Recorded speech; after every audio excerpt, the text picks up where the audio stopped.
This is video 64 on a Home Assistant LVGL embedded solution.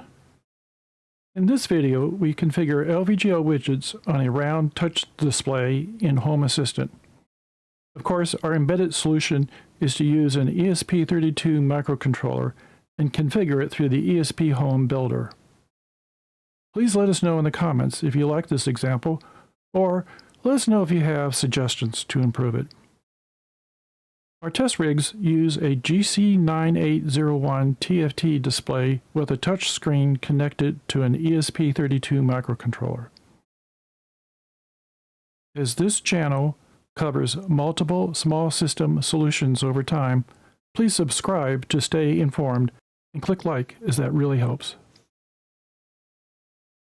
Our goal is to try LVGL on a round touch display with Home Assistant. The best placed for custom embedded functions is an ESPHome device. In this video, we will demonstrate our clock program and its touch capabilities, discuss the two test devices and their setup, and walk through the YAML. The driver and code files are at the GitHub site that is mentioned in the description and endnotes for this video. We have two ESP32 devices, which we deployed the same LVGL code. So the physical hardware setups are different, but as the graphical display is the same on both, we will demonstrate the program mostly on the first device. Then we will run the second device to show that it's the same. This is the display for the DIYMalls. The program is already running, and we can wake up the device by just tapping it. Now, on the device, you'll see three labels. At the top, just below the digit 12, you'll see the temperature, which is 45 degrees Fahrenheit. To the right of the digit 9, you see Thursday the 20th. And just above the digit 6, you see the date and month again. Just to the left of the digit 3 is a blue button. Interestingly, each of the labels also can act as a button, and it's set up to do what's called a short click. So if we click on one of the buttons, you see the short click turns off the display. And we can turn the display back on by touching the display anywhere. To perform the blue button, we just need to click on it. We'll see the second page, which is showing a digital time, and below that, the year, month, and date. We can return to the analog clock by pressing the blue button again. And that's the demo for the first display. Let's set up the second display. Okay, we've set up the second display. And the program is running. Let's pause the display by doing a short click. Okay, and we can wake up the display by just touching anywhere on the display.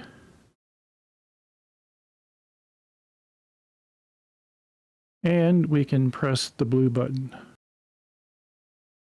And as you can see, we get the digital clock display as before, and we can return. All right, that's the demo on the second display. We procured two displays from Amazon. The displays are GC9801 displays with an integrated capacitive CST816S touchscreen. The price difference between a touch and non-touch display is acceptable because touch certainly makes more features possible. We are looking at the backside of the two test displays. The first display is an integrated touch display and ESP32 chip with an antenna and two ports for GPIO and a lithium battery. However, it has no mounting holes. The single-core ESP32-C3 chip on the device includes a 4 MB flash. Regardless, the device is very responsive. The log messages during compiling, however, issue a suggestion to add PSRAM. But despite the lack of PSRAM, the display easily manages the watch face in a second page. The Waveshare touch display is standalone with a connector with leads making it easy to attach to a baseboard with mail headers. Additionally, a nice feature is the 4 mounting points. We attached a dual-core ESP32-S3 USB board with 16 MB flash and 8 MB PSRAM. So this hardware combo makes it possible to accommodate bigger projects. The DIYMalls touch display, also known as ESP32-2424S012 model, has fixed pin wiring. By the way, we did not test the 2 ports on the back. One port contains the RX and TX pins, and the other port is for a 3.7 volt lithium battery with a JAST PH 1.25mm connector. There is a black button labeled SV1 in the schematic that turns on or off the battery power. The Waveshare display has pins which we colored red in this table to indicate the SPI pins, green to indicate the display pins, and orange to indicate the touch pins. The ESPHome development team added a function to accommodate the behavior of the I2C connection on this device, which we will point out during the code review. It's important as it's required to get the touch working. USB device allows the use of any pins, but we kept our pin connections similar to previous projects. Before we review the YAML configuration, let's discuss the LVGL components of the clock. As ESPHome uses LVGL 8.4, this means we use the meter widget. For the analog clock style, we configured our ticks on 2 scales, one for the hour tick marks with labels 1 through 12, and the other for the seconds and minutes, which are just tick marks. Finally, we associated the 3 clock hands with the second-minute scale, as that allowed for simpler math functions. Now let's walk through the YAML configuration. We will begin with the file for the DIYMalls display. We've named the ESPHome device Round C3. Let's click the Edit button.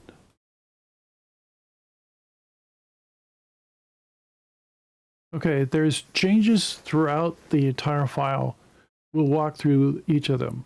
This link that you see on the screen helped us configure the physical hardware. It suggests that we need to have this platform I/O option. We've given it a manual IP. We've set up the web server. And then we've got suggestions from another user through the Home Assistant community website, and we made our own changes. You'll see that they've set up a set of substitutions. So all the pins are defined here. Then they define a script to turn on and off the backlight. And notice it starts off as being off. So in order to turn it on, you can just click on it. Then we define the communication connections, which is the SPI and I2C. And the display. An important thing was the colors. So in order to get the colors right, we had to invert the colors true, and we had to change the color order to BGR. Here's the touch screen. Again, you can see on update, it'll provide in the logs touch point so that you can further diagnose if there's any issues. You'll see on the other display we had to make some other changes. Now we're getting into the user interface itself. First, we begin by defining 2 fonts. And mostly this is going to be used on the second page. So we have a Roboto 40 and a Roboto 28. You'll see that in a minute. Next, we set up time. Here, we're getting the time from the Home Assistant itself. And since the Home Assistant is usually configured with local time, We don't have to worry about time zones and let Home Assistant do that for us. That makes our calculations and our configuration much easier. So you'll see that we're updating every second our indicators, which is the hands of the clock. So we set up the second hand indicator, which is seconds, and it's just getting the time now in seconds from Home Assistant. The same for the minutes hand. It's getting the minute time from Home Assistant. For hour, we do a little bit more. First of all, we want to get an hour, but we want to use the digits 1 through 12. However, our clock is actually 0 through 60 to handle the seconds and minutes. So we multiply the hour value that we get from Home Assistant by 5 in order to put it on a scale from 0 to 60. Notice, by the way, that we modded the value of the hour with 12. That way we get a 12-hour clock instead of a 24-hour clock. Next, we added a little nudge factor. If you've looked at any analog clock, you notice that the hour hand is not exactly on the particular hour. It nudges closer to the next hour throughout the hour. So we try to add a little nudge factor based on the current minutes. All right. Now we have our only sensor that is numeric, which is weather.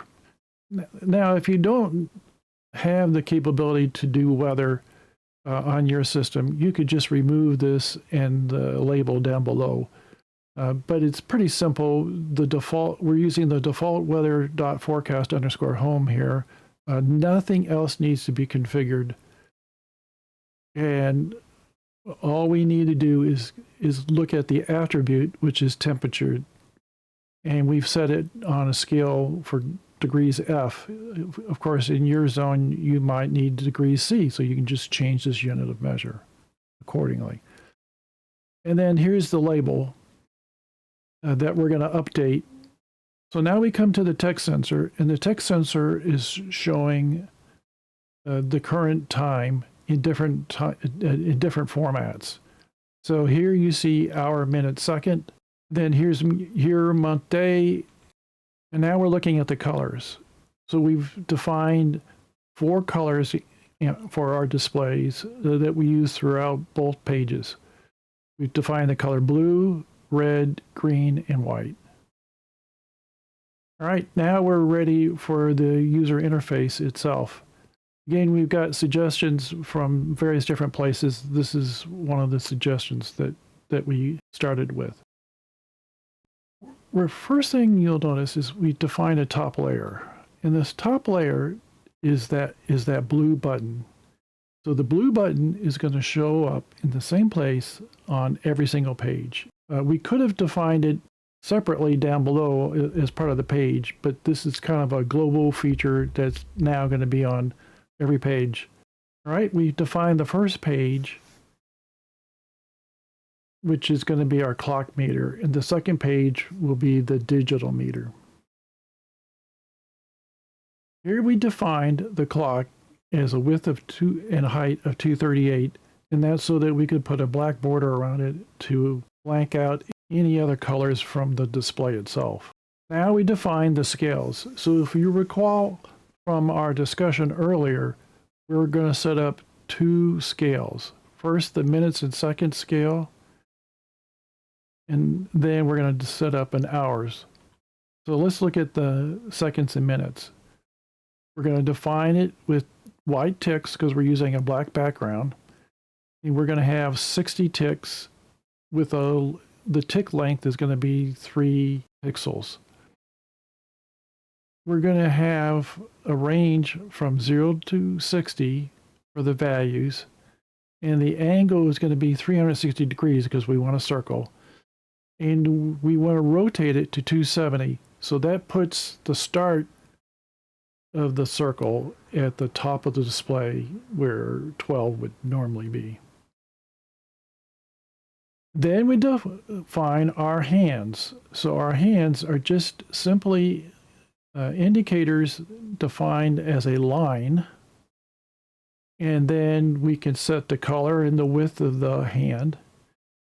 And this RMOD seems strange, but it's basically talking about the radius on the clock.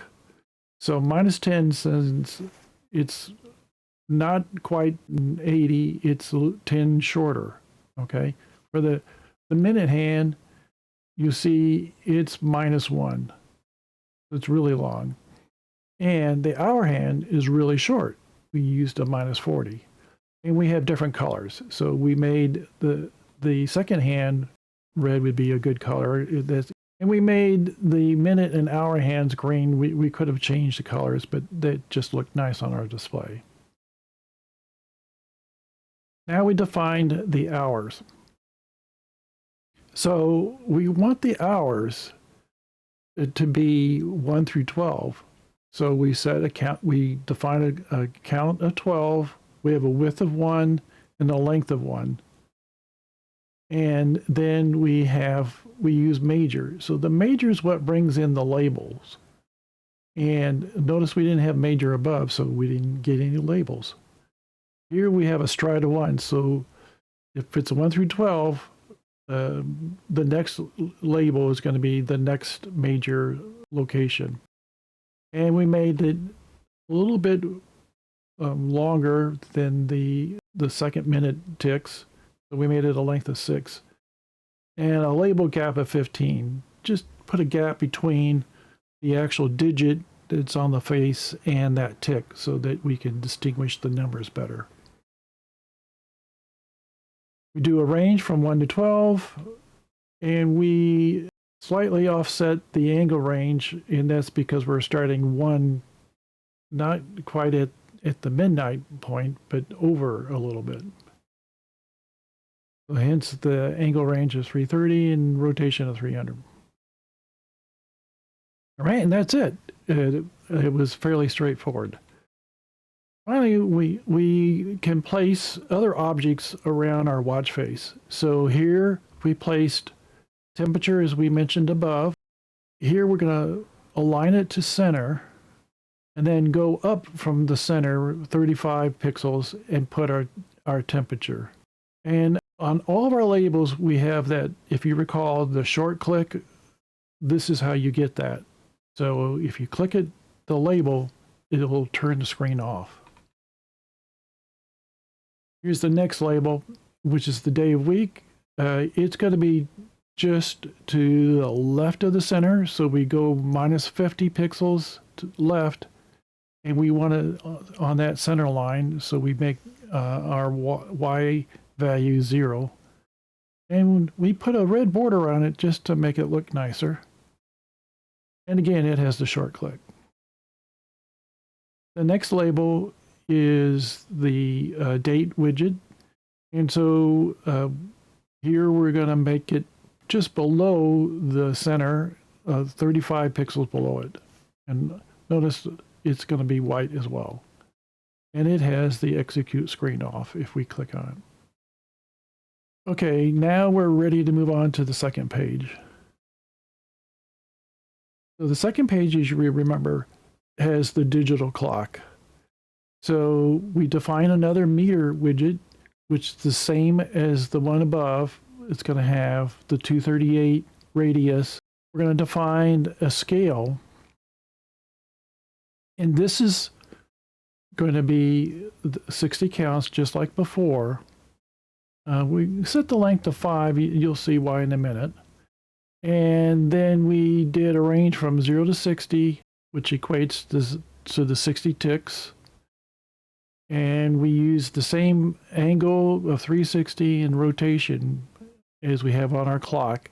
So we're starting at the midnight point and going around the clock. And what are we doing? We're setting the tick style. And this is just to put a nice color stream around the border of the clock. So you see it starts with red and ends with blue.